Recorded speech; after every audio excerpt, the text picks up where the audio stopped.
The following message is brought to you by Mike Koplitz. He is an ordained elder in the United Methodist Church and an ordained Messianic rabbi. Sit back and think for just a moment what it would be like to live in Judea and the Galilee in Jesus' day. Now, in that time, different nations and races stayed to themselves.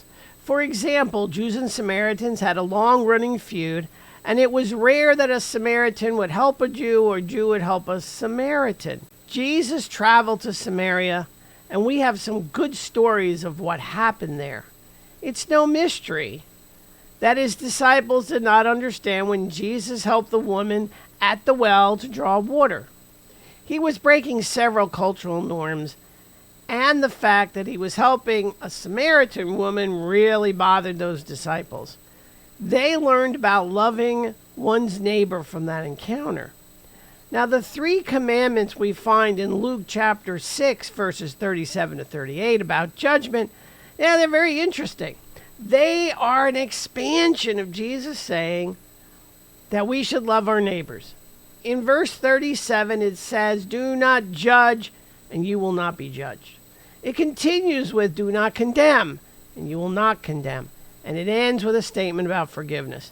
Since there are three expressions here, we know that this is a divine command because the number 3 in Scripture represents God. Now, verse 38 tells us that we will be given as much as we give to others. Now, Jesus then used a metaphor, example of his culture, to help us to understand that. So he said, when a woman goes to the market to buy wheat, the buyer would have his own measuring cups. Well, in fact, each household had its own size of measuring cups. Therefore, a cup of wheat from a vendor or from a house, it wasn't the same. It wasn't the same amount. It's probably what I should add to that. So when a woman went to buy from the vendor in the market, he would, scoop it out, drop it in his cup, but he wouldn't shake it. Never shook the measuring cup. Now, the reason he didn't shake the cup was because the wheat would settle, and he would have to give more than the buyer that he wanted to.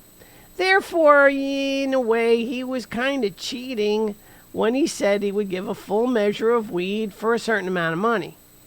Now, those of us who have baked a cake or cookies know that when you measure out flour, you have to take a spoon, you push the flour down in order to get a true cup. If your recipe called for 2 cups of flour and you did not shake it down or spoon it down, then you might not have enough flour and your recipe may not turn out as well as you thought. I've had that problem making bread now and then.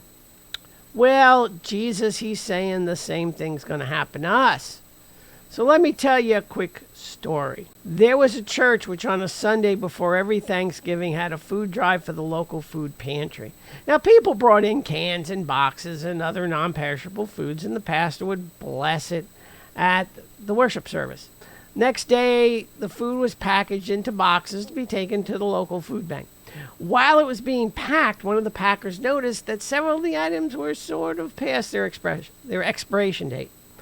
The packers considered this unacceptable and went through all the food and removed all the expired dates. The Zohar, which are some of the mystical books of Christianity and Judaism, says that we will receive blessings from God and then we're supposed to share those blessings with others. When people receive blessings for us, they will be thankful, which will send more blessings down from heaven, of course, upon us. Now, the Zohar also says that the quality of the blessings shared will be equivalent to the quality of the blessings given. If I apply this concept to the story, I think you can see what might happen to the people who give expired food. Now, let's apply it to something more tangible for us when we get to heaven. First, we'll be forgiven for all the sins on earth, and that's a promise Jesus has given us.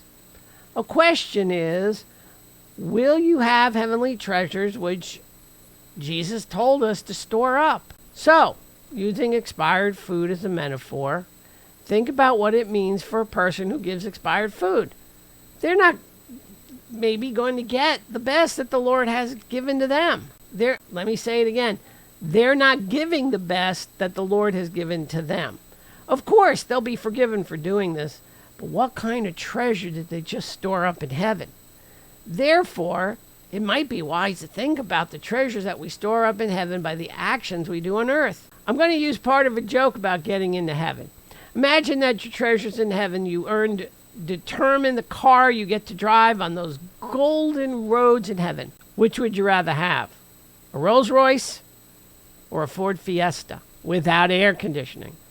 Each of us must decide about how we are going to create those treasures in heaven. You're still getting into heaven because Jesus offers forgiveness for all sins if you ask for that forgiveness.